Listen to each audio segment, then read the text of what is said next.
మనతో పాటు బీఆర్ఎస్ నాయకులు రాకేష్ ఉన్నారు. ఒకసారి మాట్లాడదాం. తెలంగాణ ఫార్మేషన్ డే సందర్భంగా తెలంగాణ భవన్లో ఏదైతే ఏర్పాట్లు అయితే భారీ చేశారు. సో ఎట్లా చూస్తారన్న తెలంగాణ సంబంధించి జూన్ 2 ఫార్మేషన్ డే 10 సంవత్సరాలు కావచ్చు, ఇప్పుడున్న కాంగ్రెస్ ప్రభుత్వం కావచ్చు, ఎట్లా ముందుకు పోతుంది? శతాబ్దాల నాగరికత, దశాబ్దాల ఆకాంక్ష, వేల మంది త్యాగము, లక్షల మంది పోరాటము, కోట్ల మంది కళ, నిత్యం జాతర, అనేక కళారూపాల బతుకమ్మ, అనేక భావోద్వేగాల అరివిల్లు నా తెలంగాణ. అలాంటి తెలంగాణ విముక్తి కోసం అనేక పోరాటాలు జరిగినాయి. జూన్ 2వ తేదీన స్వరాష్ట్రాన్ని, స్వపరిపాలన సాధించుకున్నాము. దాన్నే మనం తెలంగాణ ఆవిర్భావ దినోత్సవంగా మనం జరుపుకుంటున్నాం. కాబట్టి ఆ నేపథ్యాన్ని, తెలంగాణ సాధించుకున్న తర్వాత జరిగినటువంటి పరిణామాల్ని, ఇప్పుడున్నటువంటి రాజకీయ పరిస్థితిని విశ్లేషించుకోవడానికి ఈరోజు మరి పెద్ద ఎత్తున ఈ తెలంగాణ భవన్లో సమావేశం కావడం జరిగింది. మరి సాధించుకున్నటువంటి తెలంగాణ దేశంలో అగ్రగామిగా నిలవడానికి కేసీఆర్ గారు ఎన్నో ప్రయత్నాలు చేశారు. అనేక విధానాలు తీసుకొచ్చిళ్ళు, కొత్త పథకాలను కూడా అమలు చేయడం జరిగింది. సరే, మార్పు పేరు మీద ప్రజలు కాంగ్రెస్ పార్టీకి అవకాశం ఇచ్చింది. అంటే మార్పు అనేది సహజమండి, అది సహజ ప్రక్రియ, అది ప్రకృతి తీసుకొచ్చేటువంటి ఒక ప్రక్రియ. కాబట్టి దాన్ని ఎవరు ఆపలేము. కానీ ఇచ్చినటువంటి అధికారాన్ని ప్రజల కోసం వినియోగించాలి తప్ప, ఇచ్చినటువంటి అధికారాన్ని కేవలం కక్ష తీర్చుకోవడానికి ఈరోజు మరి రేవంత్ రెడ్డి గారు వినియోగించి తన దవ్వుకున్నటువంటి గోవిలో తానే పడ్డాడు.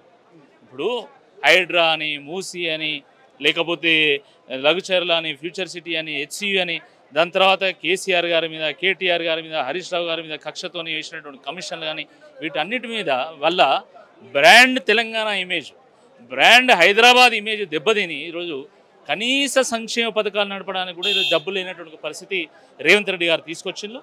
కాబట్టి మళ్ళీ ఈ పరిస్థితి నుండి గట్టెక్కించాలంటే అది బీఆర్ఎస్ పార్టీతోనే సాధ్యము.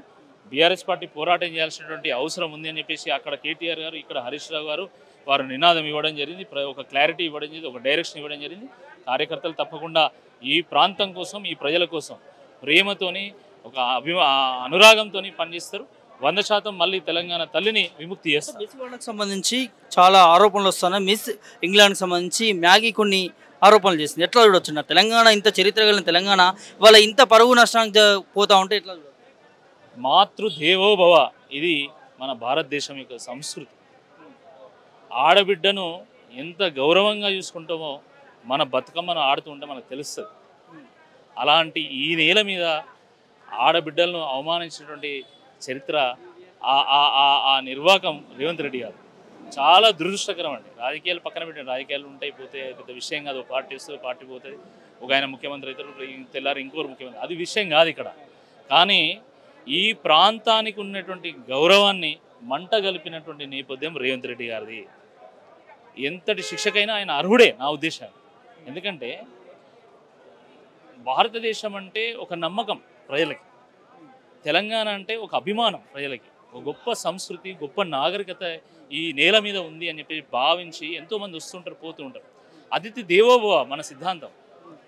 అతిథులను దేవుడితో సమానంగా కొలుస్తాం. కానీ ఈరోజు ఆ ఇంగ్లాండ్కి సంబంధించిన ఆడబిడ్డ ఇక్కడికి వస్తే అన్ని రకాలుగా ఆమెని అగౌరవపరిచి, ఆమె చెప్పినటువంటి మాటలు నేను చెప్పలేను, నన్ను ఈ రకంగా చూసిందని చెప్పింది, అది నేను చెప్పలేను. కానీ చాలా దౌర్భాగ్యమైనటువంటి పరిస్థితి ఈరోజు నిర్మాణం చేసినందుకు ఈ రాష్ట్ర ప్రజానీకానికే కాదు, మొత్తం దేశానికే రేవంత్ రెడ్డి గారు క్షమాపణ చెప్పారు. రానున్న రోజు రాజకీయాలు ఏ విధంగా ఉండబోతుంది? ఎట్లా? ఇప్పుడు తెలంగాణ ప్రజలు విజ్ఞులు, చాలా చైతన్యవంతులు, ఎప్పుడు ఏం నిర్ణయం తీసుకోవాలో వాళ్ళకి తెలుసు. ఇప్పటికే ప్రజలు ఒక ఆలోచనకు వచ్చింది. అంటే మనం ఎంతో నమ్మకంతో కాంగ్రెస్ పార్టీ కోటేస్తే ఈరోజు వాళ్ళు దొరికినంత దంచుకుంటాను అనేటువంటి అభిప్రాయంలో ఈరోజు ప్రజలు ఉన్నారు.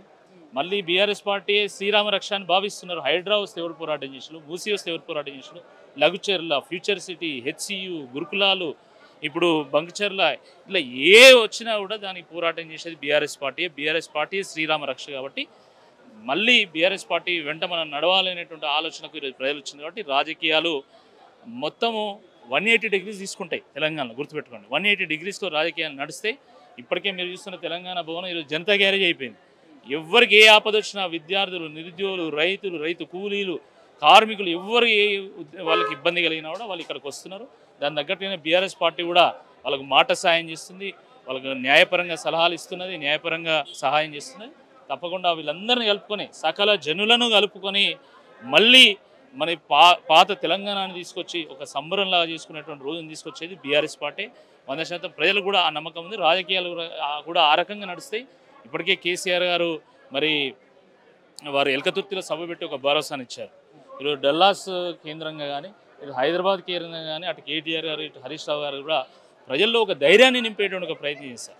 మీరు చూస్తున్నారు, కేటీఆర్ గారు మంత్రి కాదు, కేటీఆర్ గారు ప్రభుత్వ ప్రతినిధి కాదు, కానీ అయినా కూడా వారు ఖండాంతరాలు దాటినా కూడా ఎక్కడ తెలంగాణ బిడ్డలు ఉన్న నా బిడ్డలే, తెలంగాణ ఆ బిడ్డలకు భరోసానిచ్చేది, వాళ్ళకి బాధ్యతగా పనిచేసేది బీఆర్ఎస్ పార్టీ అని వాళ్ళు రుజువు చేసింది. ఈరోజు చూసలేదా మీరు? అక్కడ విద్యార్థులకు ఇబ్బంది అవుతున్నది. ఆ విద్యార్థులకు కావాల్సిన అమెరికాలో ఉండేటువంటి విద్యార్థులు, తెలుగు విద్యార్థులకు ఏ ఇబ్బంది వచ్చినా కూడా మేము న్యాయపరమైనటువంటి మేము సహాయం చేస్తామని చెప్పి, సహకారం చేస్తామని వారు చెప్పినటువంటి మాట నిజంగా ఒక స్ఫూర్తిదాయకం. ఎందుకంటే ఖండాంతరాలు పోయిన తర్వాత మాకేం సంబంధం అని అందరూ భావిస్తారు. ఎవరు తీసుకోలేదు. కానీ వారు మేము ప్రతిపక్షంలో ఉన్నా కూడా మేము మీకు బాసటగా నిలుస్తామని చెప్పినటువంటి మాట నిజంగా చాలా స్ఫూర్తిదాయకము. మనం చూస్తున్నాం. అంటే ఈరోజు ముఖ్యమంత్రిగా ఉన్నటువంటి వాళ్ళు కూడా వాళ్ళు రాష్ట్రంలో ముఖ్యమంత్రి కానీ దేశంలో ప్రతిపక్షం కాబట్టి బయటికి వెళ్ళి దేశం మీద ఇష్టం వచ్చినట్టు అవాకులు చెవాకులు పేలుతున్నారు. కానీ ఆయన ప్రతిపక్షంలో ఉండి కూడా ఆయన ఇంగ్లాండ్ వెళ్ళినా లేదా అమెరికా వెళ్ళినా ఈరోజు మా రాష్ట్రంలో పెట్టుబడులు పెట్టండి, మా యువతకు ఉపాధి కల్పించండి, తెలంగాణ పెట్టుబడులకు ఒక స్వర్గధామం అని చెప్పి వారు చేస్తున్నటువంటి ప్రకటన నిజంగా అది ఒక మార్గదర్శకం, ఒక స్ఫూర్తిదాయకము.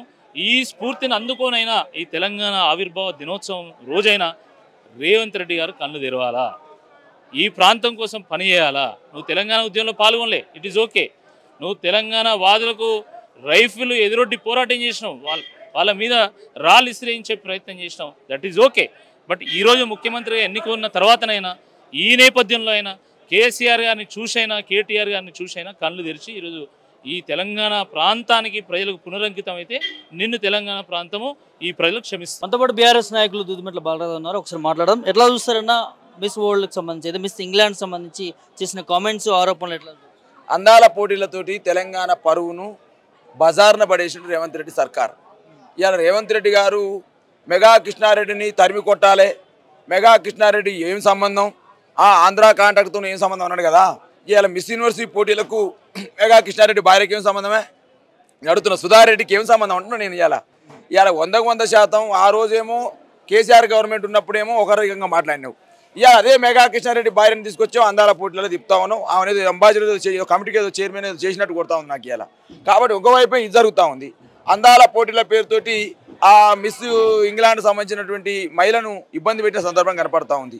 ఇవాళ రేవంత్ రెడ్డి సిద్ధతుంటే ఆ అందాల పోటీలలో పాల్గొన్నటువంటి ఆ కాంటెస్ట్ మీద ఎవరు ఏమి ఇబ్బంది పెట్టారో వాళ్ళని సస్పెండ్ చేయండి. ఫస్ట్ మీరు 2-3 పేర్లు బయటకు వస్తూ ఉన్నాయి. ఆ పేర్లు సంబంధించి మీ ఐఏఎస్ ఆఫీసర్ ఉందని చెప్పేసి, ఒక ప్రజాపతిని ఉందని చెప్పేసి, ఒక కార్పొరేషన్ చైర్మన్ అని చెప్పి పేర్లు వస్తూ ఉన్నాయి. వాళ్ళని సస్పెండ్ చేయమని చెప్పేసి రేవంత్ రెడ్డి గారిని డిమాండ్ చేస్తూ ఉన్నా. అదే క్రమంలో అయ్యా అందాల పోటీల నిర్వహణకు మేము వ్యతిరేకం కాదు, కానీ అందాల పోటీలు నిర్వహిస్తూనే తెలంగాణ సమాజంలో రైతాంగం సంబంధించిన ఒడ్లు ఇవాళ తడిసిపోతూ ఉన్నవి, మొలకెత్తా ఉన్నవి, ఆ ధాన్యం తరుగు తీస్తూ ఉన్నారు, మ్యాచర్ పేరుతో రైతులు ఇబ్బంది పెడతా ఉన్నారు, వాళ్ళకు అదేవిధంగా దిగుబడి పెరిగిందని నువ్వే అంటా ఉన్నావు, వాళ్ళ సమస్య కనీస మద్దతు ధర ఇవ్వని పరిస్థితి ఉన్నది, బోనస్ ఇవ్వని పరిస్థితి ఉన్నది. కాబట్టి ధాన్యపు రాసులను కూడా పట్టించుకో, అందాల రాసుల గురించి పట్టించుకుంటాం సంతోషమే కానీ ధాన్యపు రాసుల గురించి పట్టించుకొని చెప్తా ఉన్నాను. నేను చెప్పిన మాట కాదు బ్రదర్, ఇది దూదిమెట్ట బాలయ్య యాదవ్గా భారత రాష్ట్రం చెప్తలే. నీ యొక్క అలయన్స్ పార్టీగా ఉన్నటువంటి సిపిఐ నారాయణ కాంగ్రెస్ పార్టీ నాయకులట ఈ అందాల పోటీలతోటి ఈ అందాల తారల వద్ద కురుకుతూరు అని చెప్పేసి మాట్లాడుతూ ఉన్నాడు. ఆయన నేను అన్నమాట కాదు, ఇది నారాయణ గారు అన్న మాట చెప్తా ఉన్నా. రేవంత్ రెడ్డి గారు ఏదైనా నీ అలయన్స్ పార్టీ సిపిఐ నారాయణ సూచనను పాటించమని చెప్తా ఉన్నాను. ఆ అందాల పోటీలతో కులుకుతున్న నాయకులు ఎవరో కూడా బయట పెట్టమంటున్నాను. ఆ నాయకుల్ని ఒకవేళ తేలితే ఆ వీడియోని బయటపెట్టు, వాళ్ళని సస్పెండ్ చేయని డిమాండ్ చేస్తూ ఉన్నాను. కాబట్టి ఇవాళ ధాన్యాన్ని పట్టించుకో, రైతాంగాన్ని పట్టించుకో, తెలంగాణ పట్టించుకో.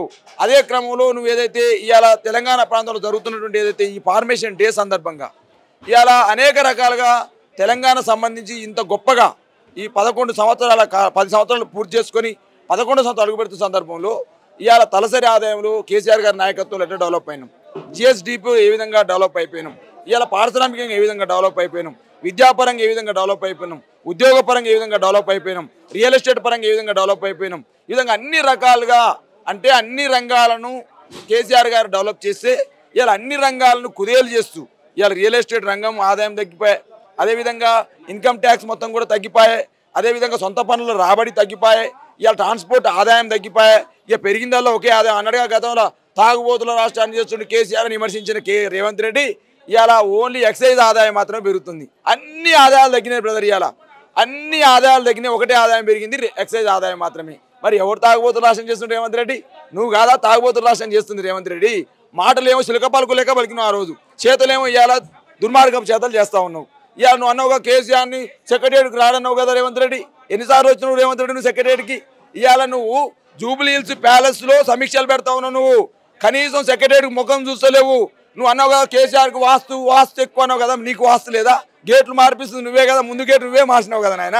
ఇవాళ ఏమంటారు కదా, పచ్చకామల్లో వచ్చినోనికి లోకమంతా పచ్చగా ఉన్నట్టు ఈయనే దొంగ పక్కోని దొంగ అంటాడు, ఈయనకే వాస్తు ఉంటుంది ఇంకోని వాస్తు అంటాడు, ఈయనే సెక్రటరీకి రాడు పక్కోని సెక్రటరీ రాస్తని చెప్తాడు. ఈ విధంగా రేవంత్ రెడ్డి గారి మాటలు నీటి మీద రాతలేని నీటి మూటలేని 100% రేవంత్ రెడ్డి గారు చేస్తున్నటువంటి ఈ అప్రజాస్వామిక విధానాల మీద ఇవాళ ఫార్మేషన్ డే సందర్భంగా డెఫినెట్గా భవిష్యత్తులో కొట్లాడతాం. ఇవాళ హైడ్రా బాధితులను హక్కును చేర్చుకుంది భారత రాష్ట్రం, అదేవిధంగా ఏదైతే లగిచర్ల బాధితులను హక్కును చేర్చుకుంది భారత రాష్ట్రం. కృష్ణా జలాలపైన అన్యాయం జరుగుతూ ఉంటే గర్జించింది కేసీఆర్ గారి నాయకత్వం గులాబీ జెండా నల్లగొండ జిల్లాలో సభ పెట్టి.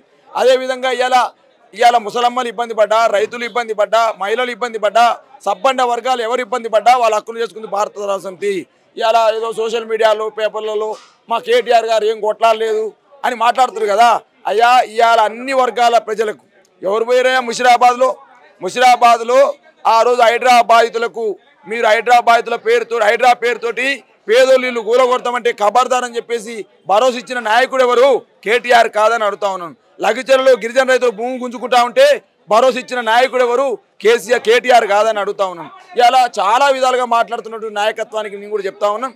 డెఫినెట్గా రేవంత్ రెడ్డి గారి సర్కారు పైన ఇవాళ డెఫినెట్గా ఇవాళ కేటీఆర్ గారి నాయకత్వంలో మా పార్టీ వర్కింగ్ ప్రెసిడెంట్ కేటీఆర్ గారి నాయకత్వంలో మా అధినేత కేసీఆర్ గారి మార్గదర్శకంలో ఇవాళ అన్ని రకాలుగా పోరాడుతుంది. కాబట్టి ఇవాళ అధికారంలోకి రాదని, బీఆర్ఎస్ పార్టీ కాలగర్భంలో కలిసిపోతుందని, గులాబీ జెండా ఆచూకే ఉండదని మాట్లాడిన వాళ్లకు మళ్ళా గులాబీ జెండనే ఈ తెలంగాణకు దిక్కు అని చెప్పినటువంటి దిక్కు అనే విధంగా ఇవాళ ప్రజలు చర్చించుకున్న సందర్భం కనపడతా ఉందంటే కేసీఆర్ మార్గదర్శకం మా పార్టీ వర్కింగ్ ప్రెసిడెంట్ కేటీఆర్ గారి యొక్క పోరాట తత్వం తెలియజేస్తా ఉన్నాను.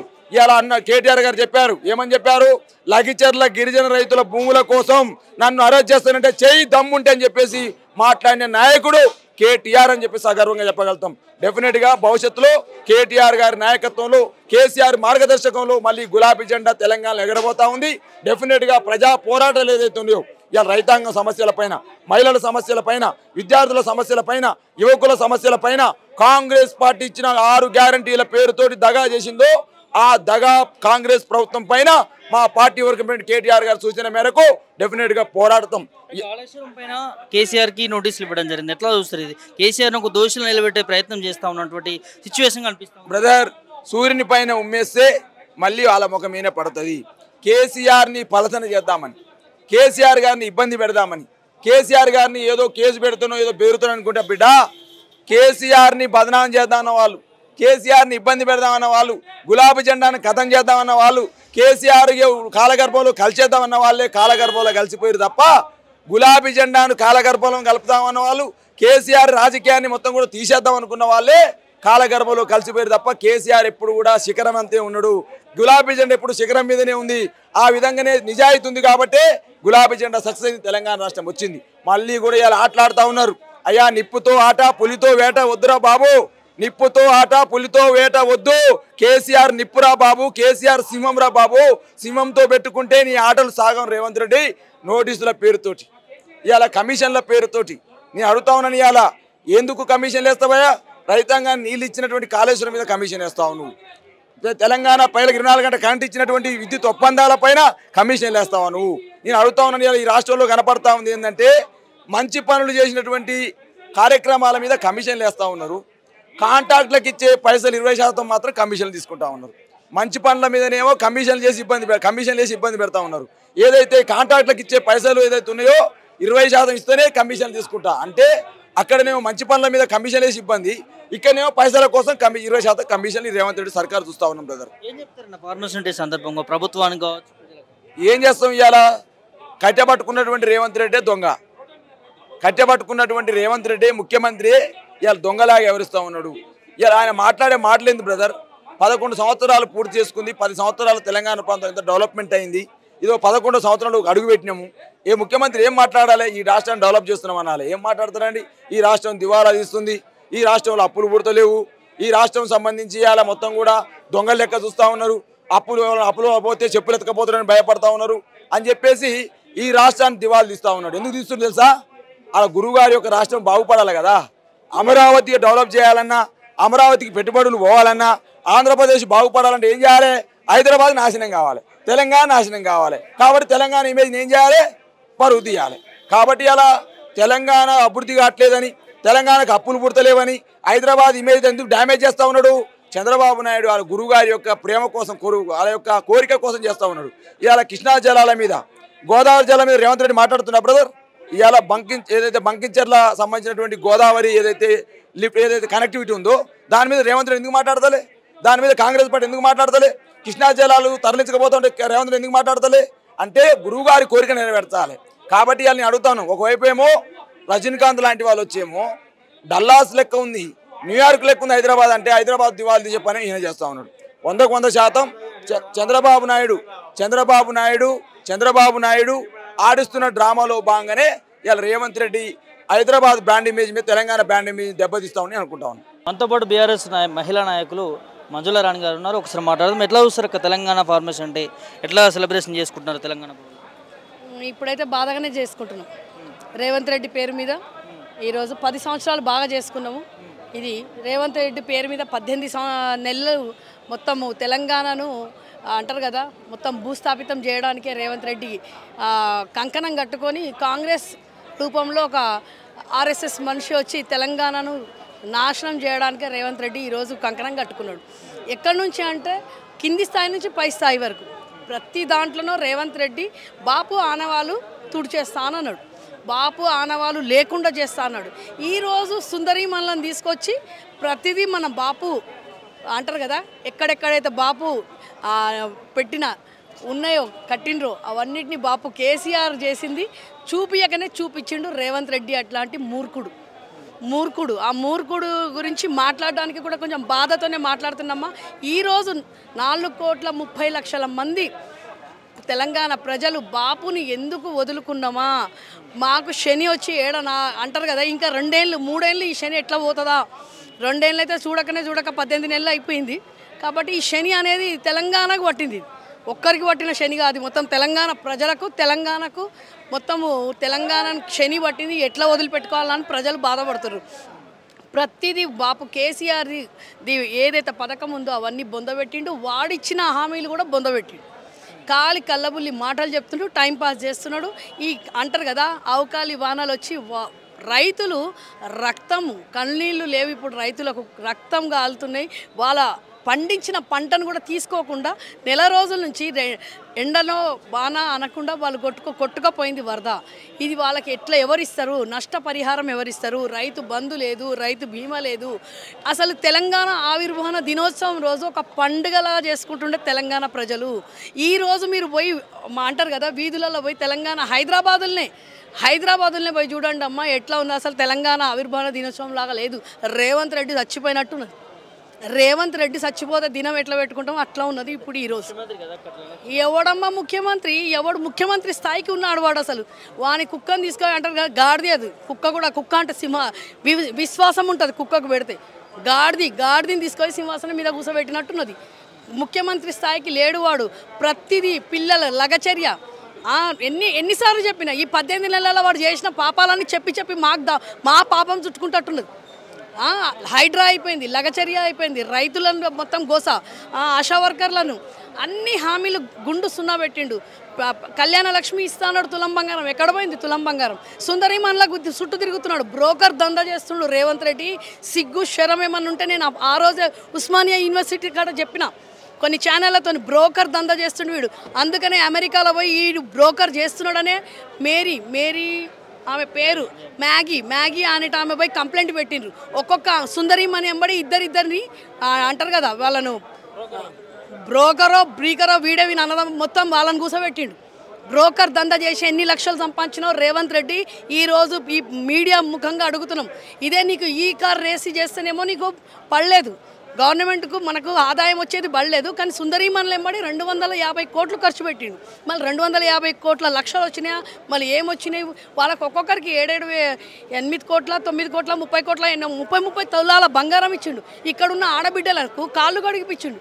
వానంత వేస్ట్ గాడు మన పెళ్ళాం మన బిడ్డలతో మన కాంగ్రెస్ వాళ్ళకి అడిగేది ఉండే. ఈరోజు మా తెలంగాణ ఆడబిడ్డల ఇమేజ్ ఏముంచిండమ్మ వాడు? వచ్చిన తర్వాత ఏ రోజు తెలంగాణ ఆడబిడ్డలకు ఏమి ఇస్తాడు? కళ్యాణ లక్ష్మి దాంట్లో 2500 ఇస్తాడు. ఇచ్చిండా? 2500 లేవు, ఏమీ లేవమ్మా. అంత గుండుసున్నా తెలంగాణకు ఎప్పుడు పోతుంది ఈ శని అని చూస్తున్నాము. ఈరోజు ప్రతి ఆడపిల్ల కన్నీళ్లతోనే ఉన్నది. ఎక్కడ ఏమవుతుంది? తెలంగాణలో ఆడబిడ్డల మీద అత్యాచారాలు అవుతున్నాయి, ఆడపిల్లల మీద అంటే గురుకులాలలో కష్టాలు, వాళ్ళకి తిండి సరిగ్గా లేదు, స్కూళ్ళు లేవు, స్కూళ్ళలో పిల్లలకి మీరు ప్రతి దాంట్లో గుండు సున్నా ఫెయిల్. కాంగ్రెస్ అంటే ఇట్లుంటుంది, కాంగ్రెస్ అంటే కరువు, కాంగ్రెస్ అంటే ముంచేస్తుంది, కాంగ్రెస్ అంటే కమిషన్, కాంగ్రెస్ అంటే అన్నీ అంటారు కదా. కాంగ్రెస్ ముసుగులో రేవంత్ రెడ్డి వచ్చి ఎట్లయితే చేసిండో మళ్ళీ 500 సంవత్సరాల దాకా కాంగ్రెస్ను మర్చిపోతారు. ఇది మా బాపు కేసీఆర్ అనవాళ్ళు కాదు, కాంగ్రెస్ను బొందబెట్టడానికే వచ్చిండు రేవంత్ రెడ్డి. మనతో పాటు బీఆర్ఎస్ నాయకులు ఉపేంద్ర గారు ఉన్నారు. ఒకసారి మాట్లాడదాం. అన్న, తెలంగాణ ఫార్మేషన్ డే ఎట్లా సెలబ్రేట్ చేసుకుంటున్నారు? ఇక బ్రహ్మాండంగా, అంటే మేము ఉద్యమంలో ఉన్న వాళ్ళం కాబట్టి కేసీఆర్ గారి నాయకత్వంలో 14 సంవత్సరాలు పోరాటం చేసినాం. సాధించిన తెలంగాణలో మరి అనేక రంగాలలో ఆ రోజు నెంబర్ 1గా ఉన్నటువంటి తెలంగాణ రాష్ట్రం తలసరి ఆదాయంలో కావచ్చు, తలసరి విద్యుత్ వినియోగంలో కావచ్చు, పంటలు పండించే దాంట్లో కావచ్చు అంత పెద్ద పేరు ప్రఖ్యాతులు వచ్చింది. హైదరాబాద్ నగరానికి కూడా పెద్ద ఇంటర్నేషనల్గా పేరు ప్రఖ్యాతులు వచ్చినాయి. ఐటీగా డెవలప్ చేసుకున్నాం. అనేక రకాలుగా డెవలప్ అయిన తర్వాత ఇక్కడ అధికార బదిలీ జరిగిన తర్వాత ఇప్పుడు ఏమంటున్నాడు? అప్పుల పాలైందని చెప్పి ప్రచారం చేస్తున్నాడు. అరే, ఒక ముఖ్యమంత్రి ఉన్న నువ్వు ఒక బాధ్యత గల పదవిలో ఉండి అప్పులైనాయి, మేము పోతే దొంగలాగా చూస్తున్నారు, చెప్పులు వేసుకపోయేటట్టు చూస్తున్నారని చెప్తే నీకు ఎవడప్పిస్తాడు తమ్మి? ఒక ఊర్లో ఒక మనిషి ఉంటే అతని దగ్గర ఏముందో అనేది పిడికిలు పట్టుకొని సంసారాన్ని నడుపుకోవాల్సి ఉంటుంది. మైనస్లో ఉన్నామా ప్లస్లో ఉన్నామా? నువ్వు మైనస్ అని తెలిసిన తర్వాత నీకు సావుకారు అప్పు పెట్టాడు, నీకు ఎవరికి అడిగిపోయినా ఒక 4 రూపాయలు అడిగితే బదులు ఇవ్వరు. మనం వస్తున్నామంటే వాడు పారిపోతాడు, ఎందుకంటే వీడు పైసలాడి అడుగుతాడు అని చెప్పి. అట్లనే నువ్వు ఒక రాష్ట్ర అధిపతివి, 4 కోట్ల తెలంగాణ ప్రజల భవిష్యత్తు నీ చేతిలో ఉన్నది. నువ్వు ఒక్కడివి అప్పు అని చెప్తే నువ్వు ఇలా బతుకంతా ఏం కావాలి? కాబట్టి ఇది తప్పుడు విధానాలు. అంటే తెలంగాణ పరువు ప్రతిష్టలు ఆర్థిక పరంగా తీయవద్దు అంటున్నాం మేము. రెండోది ఏంటంటే నిన్న నువ్వు ఈ అందాల పోటీలను తీసుకొచ్చావు, దాంతో నీకు ప్రపంచంలో పేరు పెరుగుతున్నావు, మిస్బిహేవ్ చేశావు. ఇవాళ ఏమైంది? మ్యాగీ మిల్లా ఆమె స్టేట్మెంట్ ఆమె ఇంగ్లాండ్ అంటే ఒక మిస్ కావాలంటే ఒక శరీరమే కాదు, వాళ్ళ సేవ చూస్తారు, వాళ్ళ దయార్థ హృదయం చూస్తారు, వాళ్ళ మైండ్ మెచ్యూరిటీ చూస్తారు. ఇవన్నీ చూస్తే కానీ ఆ స్థాయికి వస్తారు. అసలు వాళ్ళు 107 మంది 8 మంది వచ్చారు. వచ్చినప్పుడు ఎంత జాగ్రత్తగా బిహేవ్ చేయాలి? మాతృదేవోభవ, పితృదేవోభవ, ఆచార్య దేవోభవ, అతిథి దేవోభవ. ఇది మన సంస్కృతి. భారతదేశం యొక్క మహిళ కట్టుబొట్టు వ్యవహారం సాంప్రదాయాలు ఆచారాలు చూస్తే ప్రపంచంలో మొత్తం కూడా చేయెత్తి నమస్కారం చేస్తారు భారత మహిళకి. అంత పేరు ప్రఖ్యాస్తుంది. అసలు భారతదేశ పరువు తీసావు నువ్వు. ఈరోజు ఆ అమ్మాయి ఇచ్చిన స్టేట్మెంట్ ద్వారా ఒక ఆడ మనిషిని అంగడి బొమ్మడిగా చూస్తున్నారు ఇక్కడ అని చెప్పి ఆమె ఇచ్చిన స్టేట్మెంట్ ద్వారా తెలంగాణ పేరు ప్రతిష్టలు తగ్గిపోయినాయి. తెలంగాణదే కాదు భారతదేశ పేరు ప్రతిష్టలు తక్కువ చేసే విధంగా చూశాడు. ఆర్థిక పరంగా నష్టాలని చెప్తున్నాడు, ఆడవాళ్ళని గౌరవించట్లేదు. ఇంత దుర్మార్గం అనండి. ఇలాంటి ప్రకటనలు ఇవ్వవచ్చా? ఇట్లాంటి మిస్బిహేవ్ చేయవచ్చా? వాళ్ళందరూ సస్పెండ్ చేయాలి నన్ను అడిగితే. ఇప్పుడు నువ్వు ఆ మిల్లా మ్యారీకి ఆమెకి నువ్వు క్షమాపణ చెప్తావా? నువ్వు ఆ అమ్మాయిని పిలిచి మీరందరూ మంత్రులు మీరందరూ కాళ్ళు కడిగి ఆమె నెత్తి నీళ్ళు పోసుకుంటే కానీ మీ పాప పశ్చాత్తాపం అవుతుంది అంటున్నాను నేను. ఇలా నువ్వు ఇంకో మాట అంటున్నావు, కేసీఆర్ సోనియా గాంధీ కాళ్ళు కడగాలంటున్నావు. కేసీఆర్ సోనియా గాంధీ కాళ్ళు ఎందుకు కడగాలి అంటున్నాం మేము ఒత్తిడి చేసినాం. మేము ఆ రోజు 1200 మంది చనిపోయారు. కేసీఆర్ 11 రోజులు అమరనిరాహార దీక్ష చేశాడు. ఇవాళ 36 రాజకీయ పార్టీలు దేశంలో మొత్తం కూడా తెలంగాణ ఇవ్వమని చెప్పినాయి, పార్లమెంట్లో మాట్లాడినాయి, అసెంబ్లీలో మాట్లాడినాయి. ఒక పార్లమెంటు సభ్యుడు చచ్చిపోతే ప్రపంచంలోనే నెంబర్ 1 స్థితిలో ఉన్న ప్రజాస్వామిక దేశం అని చెప్తున్న ఈ భారతదేశం యొక్క పేరు ప్రతిష్టలు తగ్గిపోతాయి, తల వంచుకోవాల్సి వస్తుంది ఇది ప్రపంచం ఉందని చెప్పి సోనియా గాంధీని అందరూ కూడా మెడలు వంచి రోజు అడిగితే 1200 మంది చచ్చిపోతే పొలిటికల్ అనివార్యతలు తెలంగాణ ఇచ్చినావు, దానికి మేము కృతజ్ఞత చేసినాం. నిజంగా మీరు కాలు కడగాల్సింది కాంగ్రెస్ పార్టీ నాయకులు, మంత్రులు. కేసీఆర్ గారు ఫామ్ హౌస్ పోయి నువ్వు బంగారు పళ్ళెంలో నువ్వు పట్టుపీత నువ్వు ఆడబెట్టి ఆయన కాలు కడిగి ఆ నీళ్ళు మీరు నెత్తిలో చల్లుకున్నా కూడా మీకు పాప ప్రత్యుత్తాపం కాదు. ఎందుకంటే మీరు మంత్రులైనా ముఖ్యమంత్రులైనా ఈరోజు పదవులు వచ్చినాయన్నా, మీకు పైసలు వస్తున్నాయన్నా కేసీఆర్ గారు ఆ రోజు దీక్ష చేయటం వల్ల కేసీఆర్ చచ్చిపోతాడేమో అని చెప్పి శ్రీకాంతాచారి మంటల్లో కాలిపోయాడు. శ్రీకాంతాచారి మంటల్లో కాలిపోతే విద్యార్థులు వచ్చారు, న్యాయవాదులు వచ్చారు, ఉద్యోగస్తులు వచ్చారు, ప్రజా సంఘాలు, సబ్బండ వర్గాలు వచ్చాయి కేసీఆర్కి మద్దతుగా. అట్లా కదా తెలంగాణ ఇచ్చింది. పుణ్యానికి ఇంట్లో వండుకుంటూ ఇచ్చినాం అను. మేము పోరాడి తెచ్చుకున్న తెలంగాణ, పోరాటం చేసిన వల్ల కేసీఆర్ వల్ల తెలంగాణ వచ్చింది కాబట్టి, కేసీఆర్ వల్ల తెలంగాణ వచ్చింది కాబట్టి నువ్వు తెలంగాణకు ముఖ్యమంత్రి అయినావు, నువ్వు తెలంగాణకు ఆర్థిక మంత్రి అయినావు, నువ్వు తెలంగాణకు వ్యవసాయ మంత్రి అయినావు, నువ్వు తెలంగాణకు ఇంకో మంత్రి అయినావు. కాబట్టి కేసీఆర్ కాలు కడగాల. మీరు కాంగ్రెస్ పార్టీ నాయకులందరూ కూడా ఫామ్ హౌస్కి పోయి మీరు పొలాలలో ఆయన కాలు కడి నెత్తిన నీళ్ళు చల్లుకుంటే మీకు పాప పశ్చాత్తాపం అవుతుంది. మిల్లా మ్యాగి కాలు కడుక్కుంటే మీరు చేసిన తప్పులు పాప పశ్చాత్తాపం అవుతుంది. అంతేగాని మీరు అవాకులు చవాకులు వెళ్తాం, ఇష్టం వచ్చినట్టు చేస్తాం, తెలంగాణను లూటి చేస్తాం, ఇండ్లు కూల కొడతాం, పేదోళ్ళకి పదవులు ఇయ్యం, బీసీల పదవులు నువ్వు 200 కోట్ల రూపాయలు పెట్టి ఇలా నువ్వు ఆడ మిస్ వరల్డ్ ఏదో కంటెస్ట్ చేసినావు. మరి నా బీసీల కార్పొరేషన్ల పరిస్థితి ఏంది? ఏం మాట్లాడినావు? 6 నెలల్లో నీకు మొత్తం కూడా ఫెడరేషన్ కార్పొరేషన్లు చేస్తానని చెప్పినావు. సిగ్గు లజ్జ ఉండాలి కుర్చీలో కూర్చొని మాట్లాడడానికి. ఇలా బీసీలు మొత్తం బిచ్చగాళ్ళలాగా ఉండాలా? వాళ్ళు చైర్మన్లు కావద్దా? నీ పార్టీలో ఉన్న ఒక చాకలైన కార్పొరేషన్ చైర్మన్ కావద్దా? ఒక మంగళైన కార్పొరేషన్ చైర్మన్ కావద్దా? వాళ్ళకు ఎర్రబుగ్గ కార్యు, వాళ్ళకు జీతం పెట్టు, వాళ్ళకు ఆఫీస్ పెట్టు. అంటే నువ్వు అంతరే మీరందరూ పదవులలో కూర్చుంటారు, మీరు మంత్రులు అవుతారు. బీసీలు మంత్రులుగా, బీసీలు పదవులు రావద్దు, బీసీలు బాగుపడొద్దు, బీసీలు తెల్ల చెట్టు వేసుకోవద్దు. ఏది దిక్కులేదు మొక్కులేదు, దిక్కులేదు మొక్కులేదు. దానికి ఒక కమిటీ వేసినావు, అక్కడి నుంచి అక్కడ పంపినావు. మరి తర్వాత ఏమైంది? ఇలా 2/3 మెజారిటీ ఉండాలి పార్లమెంట్లో. దాని మీద నువ్వు ఏం యాక్షన్ చేస్తున్నావు? బీసీల రిజర్వేషన్ అని చెప్తే కాదు తమ్మి, చేయాలి కదా. ఇలా నోటిఫికేషన్ వేయలే, ఇలా నువ్వు లేట్ చేసినావు. ఇలా 17 నెలల కింద నా బీసీలు మొత్తం కూడా సర్పంచులు కావాలి, ఎంపీటీసీలు కావాలి, జడ్పీటీసీలు కావాలి. ఇలా 17 నెలలు వాళ్ళని కాకుండా ఆపినావు కదా. అంటే నీ వర్గం వాళ్ళు వస్తేనేమో వాళ్ళందరికీ పదవులు ఇస్తున్నావు కదా. మీ వాళ్ళు మంత్రులు అవుతారు, మీ వాళ్ళు చైర్మన్లు అవుతారు. నా బీసీలు సర్పంచులు కావద్దు, నా బీసీలు ఎంపీటీసీలు జడ్పీటీసీలు కావద్దు. ఇదే కదా నీ కుట్ర. అంటే 16-17 నెలలు వాళ్ళు ఇట్లనే ఉండాలి. అంటే నువ్వు ఒక ఎమ్మెల్యే ఉంటే ఎమ్మెల్యే వెనక తిరగాలి, వీళ్ళంతా అయ్యా దొర పటేల్ అనుకుంటే తిరగాలి. వాళ్ళు తెల్లచెట్టు వేసుకోవద్దు. అంటే ఇలా 26,000 మంది అండి 18 నెలల కింద మంత్రులు మన సర్పంచులు అయ్యేవాళ్ళు. ఇది అన్యాయమా కాదా అక్క? ఇది అడిగితే నువ్వు బీసీలకి అన్యాయం చేస్తున్నట్టు కాదా, ద్రోహం చేస్తున్నట్టు కాదా? అందుకే ఖబర్దార్ ఒళ్ళు దగ్గర పెట్టుకుంటున్నాం. ఇలా తిరుగుబాటు వస్తున్నది బీసీలలో, ఎస్సీలలో తిరుగుబాటు వస్తున్నది. ఇలా మీరు రెడ్ల రాజ్యం అని చెప్పినావు. రెడ్లు అంటే దొరలు, రెడ్లు అంటే రూలర్సు, రెడ్లు అంటే సీట్ల మీద కూర్చుంటారు, బీసీలు అంటే బిచ్చగాలు, ఏది పెడితే అది తింటారు, ఎస్సీలు అంటే బిచ్చగాలు అడుక్కొని తింటారు, వీళ్ళంతా మా వెనక తిరుగుతారు. రెడ్లే రూలర్స్ అని చెప్పినావు. పాపం ఈయన మాటలు విని ఊర్లలో ఉన్న రెడ్లు పాపం రైతాంగం సోదరులంతా కూడా మా రాజ్యం వస్తుందేమని ఆయన ట్రాప్లో పడ్డరు. ఆఖరికి కోదండ రామిరెడ్డి కూడా ఆయన ట్రాప్లో పడ్డాడు. ఇలా రెడ్ల రాజ్యం తెచ్చిర్రు. ఇలా సీట్లో కూర్చున్నాక ఏమైంది? ఇలా రైతు బంధు పోయింది, రైతు బీమా పోయింది, గిట్టుబాటు ధరలు పోయినాయి, ఒట్లు కొనేటోడు లేడు. ఇవాళ పాపం ఆ రెడ్లంతా కూడా ఏడుస్తున్నారు. అయ్యో తినే అన్నంలో మట్టి పోసుకున్నాం కదరా, కేసీఆర్ని దొర అని మేము విమర్శించినాం. కేసీఆర్ రెడ్లను చూడలే, బీసీలను చూడలే, ఎస్సీలను చూడలే, అందరికి ఇచ్చిండు అవకాశాలు. ఇలా వీళ్ళు వచ్చిన తర్వాత రెడ్ల రెక్కలు ఇరిచిండు, రెడ్ల నడ్డి మీద మోకాలు పెట్టి ఇరిచి పడేసిండు. ఇలా తినే అన్నంలో మట్టి పోసుకున్నామని ఇలా రైతాంగం ఊర్లలో అందరూ బాధపడుతున్నారు రెడ్లే. ఎప్పుడు ఎలక్షన్లు వచ్చినా గ్రామ పంచాయతీ కానీ జడ్పీటీసీ కానీ మండలాలు ఏది రాని కాంగ్రెస్ పార్టీని జూజ్ చేస్తారు, నిమ్మకాయ జూజ్ చేసినట్టు చేసి మూసిలో పోయినకి సిద్ధంగా ఉన్నారు.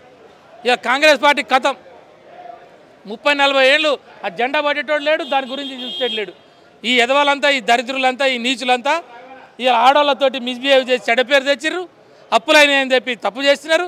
ఇలా మేడిగడ్డ కూలిపోయింది అంటాడు వాడు. అరే మేడిగడ్డ తెలంగాణకు అన్నం పెట్టేది అది. ఇలా మేడిగడ్డని అన్నం పెడితే నీకు ప్రాణహిత చేయాల నీళ్ళన్నీ అక్కడికి పోతున్నాయి పోలవరానికి. ఆ నీళ్ళు చూసిన చంద్రబాబు నాయుడు ఇలా లేచి కూర్చుండు. మళ్ళీ బనకచర్ల పేరుతోటి నరేంద్ర మోడీ, చంద్రబాబు లేకపోతే నరేంద్ర మోడీ లేడు కాబట్టి ఇవాళ నరేంద్ర మోడీతో DPR పెట్టి 80,000 కోట్ల రూపాయలకి అప్రూవల్ చేసి ఇలా నీళ్ళు మొత్తం కొట్టుకపోతున్నారు. కృష్ణా నీళ్ళు పోతిరెడ్డి పార ద్వారా పోతే బనకచర్లతోటి గోదావరి నీళ్ళు పోయినాక ఇంకేముందిరా తెలంగాణకి? మీరు ఏం బీకనికిరా కూట్లకు ఆ సీట్లో ఉండేది? మీరు తెలంగాణ సోయి బుద్ధి ఉండాలా? అన్నం తింటుర్రా? రేపు పొద్దున చంద్రబాబు నాయుడు ఇంటి ముందు ధర్నా చేయరి, దాన్ని ఆపండి. మీరు అపెక్స్ కమిటీ ముందు పోయి మీరు ఎందుకు ఆపట్లేదు? సుప్రీంకోర్టులో హైకోర్టులో పిటిషన్లు ఎందుకు వేయట్లేదని నేను అడుగుతున్నా. తెలంగాణ అంటే ఎడారి కావద్దనే కదా కేసీఆర్ 11 రోజులు దీక్షకు పోయింది. ఒక్క పూట మన ఇంట్లో పెంచుకునే కుక్క అన్నం తినకపోతేనే పరేషాన్ అవుతాం. ఒక చిన్న పిల్ల మన ఇంట్లో ఒక కుటుంబ సభ్యులు అన్నం తినకపోతే పరేషాన్ అవుతాం. 11 రోజులు అండి. ఆయనకేం తక్కువ? ఆయన member of parliament, deputy speaker, మంత్రులుగా చేసిండు. ఆయన కొండ మీద కోతిని తెచ్చుకోవడం కూడా ఉండగలడు. 11 రోజులు ఇంకో అన్నం నీళ్లు ముట్టకుండా ఉన్నాడంటే తెలంగాణ కేసీఆర్ సత్యనాయం లేదు తెలంగాణ రావాలన్నాడు. దేశంలో స్వతంత్రం వచ్చినాక ఏ రాజకీయ పార్టీ నాయకుడు కూడా ఆమరణ నిరాహార దీక్ష చేసిన సందర్భం లేదు.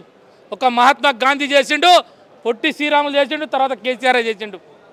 ప్రజా ప్రయోజనాల కోసం, విస్తృత ప్రయోజనాల కోసం, కోట్లాది మంది జీవితాలు బాగుపడాలని చెప్పి ప్రాణాలకు తెగబడ్డ నాయకుడు కేసీఆర్. ఆయన కాలి గోటికి సరిపోరు మీరు. ఇలా సీట్ల మీద కూర్చొని అవాకులు చవాకులు. కేసీఆర్ అప్పులు చేసినాడు, కేసీఆర్ కమిషన్లు తినడం అంటాడు. మరి ఏం బీక్తున్నావు నువ్వు? 17 నెలల మీద సీట్లో కూర్చున్నావు కదా. పోలీసు ఉంది నీ దగ్గర, ఇంటెలిజెన్స్ ఉంది నీ దగ్గర, మీడియా ఉంది. ఏం బీక్తున్నావు అని అడుగుతున్నా. అన్ని కాలక్షేపాలు చేసుకుంటూ కమిషన్ల పేరుతోటి ప్రజల ఖజానాన్ని ఖాళీ చేసుకుంటూ మీ జేబులు నింపుకుంటూ మీరు దర్జాగా ఊరేగుతారు. తెలంగాణకి నష్టమయ్యే ఏ పని చేసినా మేము ఉద్యమకారులను వదిలిపెట్టమని చెప్తున్నాం. కాంగ్రెస్ పార్టీ ఖతమైపోయింది, ఇంకా లేవదు. ఇక మీనాక్షి నటరాజన్ తిరుగుతున్నది. ప్రభుత్వం మీద ఎందుకు ఇంత వ్యతిరేకత వచ్చింది? నువ్వు తిరగాల్సింది అక్కడ కాదు, ఫామ్ హౌస్లో పోయి కేసీఆర్ తోటి గంట సేపు మాట్లాడు. నీ కాంగ్రెస్ పార్టీ ఎట్లా బాగుపడాలో చెప్తాడు. తెలంగాణ ఈ 4 సంవత్సరాలు ఎట్లా ఆగమైద్దో కూడా చెప్తాడు. నీ నిజంగా రాహుల్ గాంధీ మీద ప్రేమ మీద ఉంటే నువ్వు నిజంగా పోయి కేసీఆర్ని కలిస్తే నీకు అన్ని డైరెక్షన్ ఇస్తాడు. ఈ దద్దమ్మల చేతుల నుంచి నీ పార్టీని, ఈ దద్దమ్మల చేతుల నుంచి తెలంగాణని ఎట్లా కాపాడాలనో కేసీఆర్ చెప్తాడు. అమ్మా మీనాక్షి నటరాజన్ గారు, నువ్వన్నా వచ్చి ఒక దేవదూతలాగా వచ్చినావు నువ్వు ఆ నుంచి ఢిల్లీ నుంచి. ఈ తెలంగాణ ప్రజల కష్టాలు తీర్చు, కన్నీళ్ళు తీర్చు. పోయి నీ పార్టీని బాగు చేసుకో, తెలంగాణ ప్రజలు బాగుపడేట్టు నువ్వు ప్రయత్నం చేయమని విజ్ఞప్తి చేస్తా ఉన్నాం. జై తెలంగాణ.